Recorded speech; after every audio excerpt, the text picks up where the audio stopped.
Orgulho de ter mentido. Eu me orgulho imensamente de ter mentido.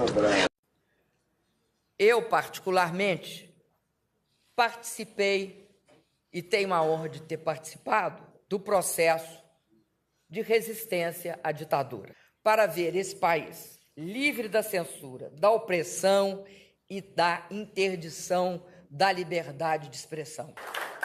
Ontem, quando eu vi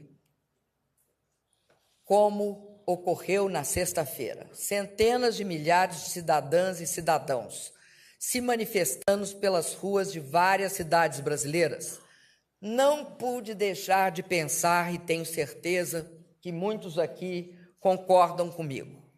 Valeu a pena lutar pela liberdade, valeu a pena lutar pela democracia. Todos os principais ex-guerrilheiros que se lançam na luta política costumam dizer que estavam lutando pela democracia. Eu não tenho condições de dizer isso.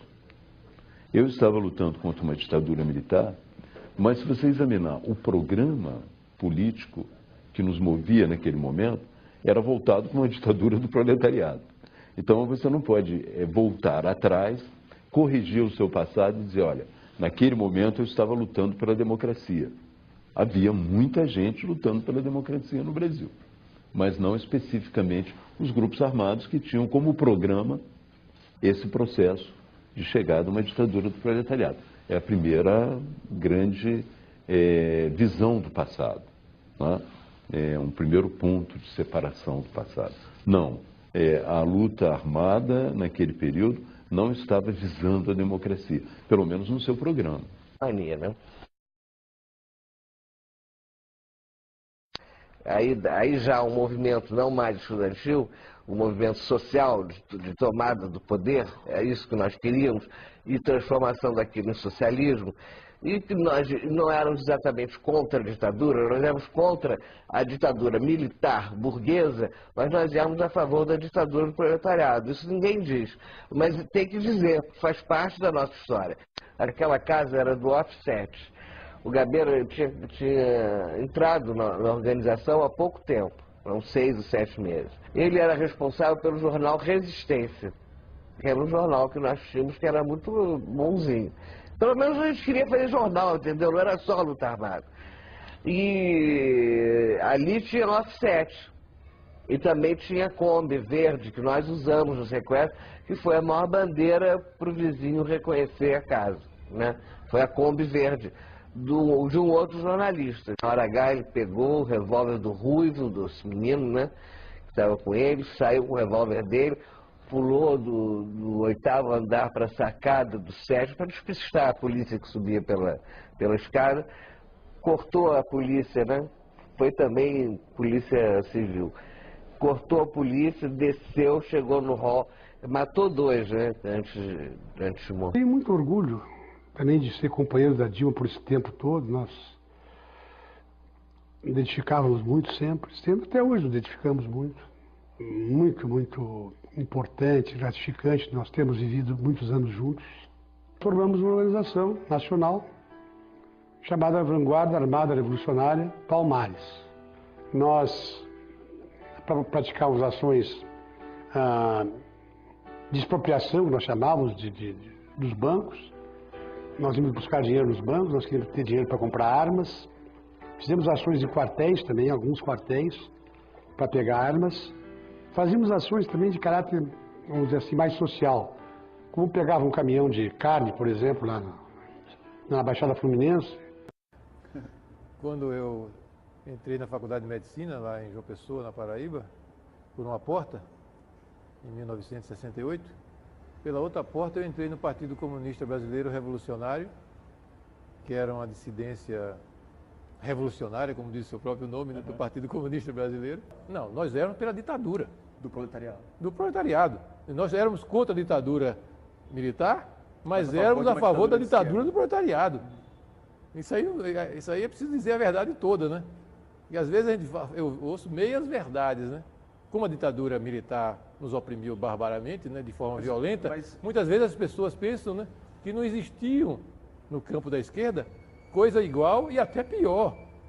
em vários aspectos, né? O Stalin e o Hitler, eles disputam pau a pau a medalha de ouro de genocidas na história recente. Sem dúvida. E o Mao Tse-tung vem ali na medalha de prata. Na medalha de prata com bronze, né? Então é Hitler, Stalin e Mao Tse-tung. Então é preciso a gente ter essa clareza. Praticamente saí de uma formação católica cristã muito rigorosa e com 17, 18 anos me converti a essa outra religião, ateia, que era o marxismo-leninismo. Na época eu não sabia que era uma religião, depois é que fui descobrir. Era uma religião. Você acha que é uma religião? Uma religião total. Tem santos, tem profetas, tem inferno, tem milagre. Tem Vaticano, vê.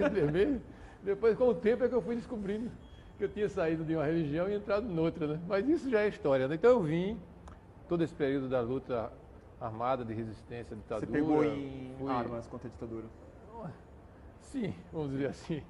Mas vou dizendo tudo isso, né? Para dizer que você perguntou porque se eu sou de esquerda. Eu continuo de esquerda, sim. Agora, eu não sou fóssil. Eu não sou fóssil. Uhum. Portanto, eu, por exemplo, quando eu entrei no PCBR, eu era um leninista de carteirinha, né? Depois eu fui evoluindo, tornei pior ainda, passei a ser um guevarista, né? Que é uma coisa mais violenta do que o leninismo, se você pode imaginar, né? Assim, quando eu cheguei no Partido dos Trabalhadores, eu tinha voltado a ser um leninista.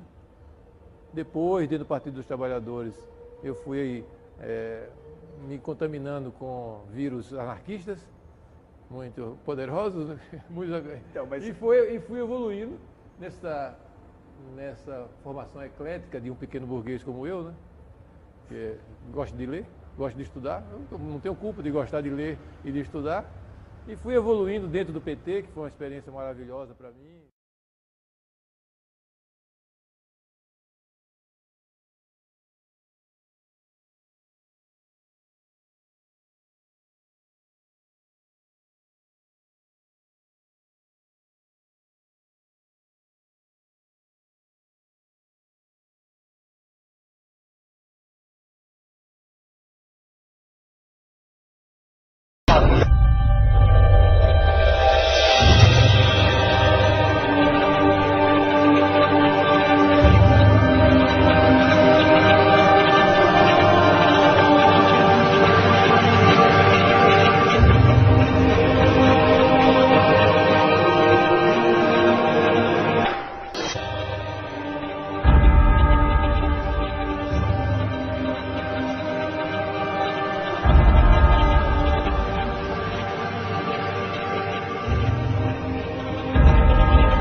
Que lembranças a senhora guardou dos tempos de cadeia? Vossa Excelência responde: a prisão é uma coisa em que a gente se encontra com os limites da gente. É isso que às vezes é muito duro. Nos depoimentos a gente mentia feito doido. Mentia muito, mas... Eu me orgulho muito de ter mentido, senador. Orgulho de ter mentido. Eu me orgulho imensamente de ter mentido. Essa é a candidata a presidente da República com a ficha suja de sangue. Vários companheiros meus, várias pessoas que eu respeito, né, praticaram uma série de atividades, incluindo atividades armadas. O seu colega, Frank Martins, foi um dos mentores do sequestro do embaixador americano. O Bené vira pra mim e diz assim: vamos dar combate. Ele tá legal, acho que eu sei que estava dirigindo. Ele virou e disse: então fala que passar. Você acelera, ultrapassa, nós vamos frear, você joga uma bomba, eu vou dar uma rajada de metralhadora. Ele não tinha noção da gravidade da situação no Brasil. Ele não estava muito tempo também no Brasil. Acho que ele estava um ano mais ou menos. Então ele não tinha noção. Os relatos foram sendo feitos sobre postura, etc. Foi algo que chocou. Ele ficou muito chocado. Se os caras não aceitassem a troca, nós executaríamos ou não o embaixador? Eu não tenho dúvida nenhuma. A decisão era de executar. Eu entendo perfeitamente os meus companheiros que foram condenados por ação armada. Mas lamentar a aprovação desse título para a ministra Dilma Rousseff, tanto pelo seu passado de ações terroristas, de participação no assalto ao cofre do então governador Adhemar de Barros, cujo dinheiro serviu para financiamento de guerrilhas, de ações terroristas nas ruas do nosso país. Eu, especificamente, tive uma participação armada. Posso votar a favor da homenagem a uma pessoa com o passado e com o presente de Dilma Rousseff. Quanto à questão da minha militância no Brasil, eu quero dizer para vocês que eu tenho o maior orgulho dela. Eu não renego nenhum dos atos daquele momento. E mais uma vez meu lamento pela aprovação de homenagem a uma terrorista como foi Dilma Rousseff. Então, meus companheiros, façam uma campanha por ficha limpa. A ficha da Dilma está suja de sangue, com sequestros, com execuções, com assassinatos, com toda a ordem de crime, sem querer ofender ninguém. O bom candidato para ela, a vice, é o Fernandinho Beiramar. Opa, tudo bem?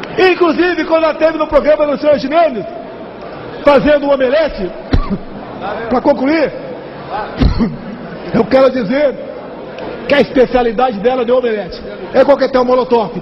Teve, povo brasileiro, antes de votar numa candidata com um passado tão sujo como esse.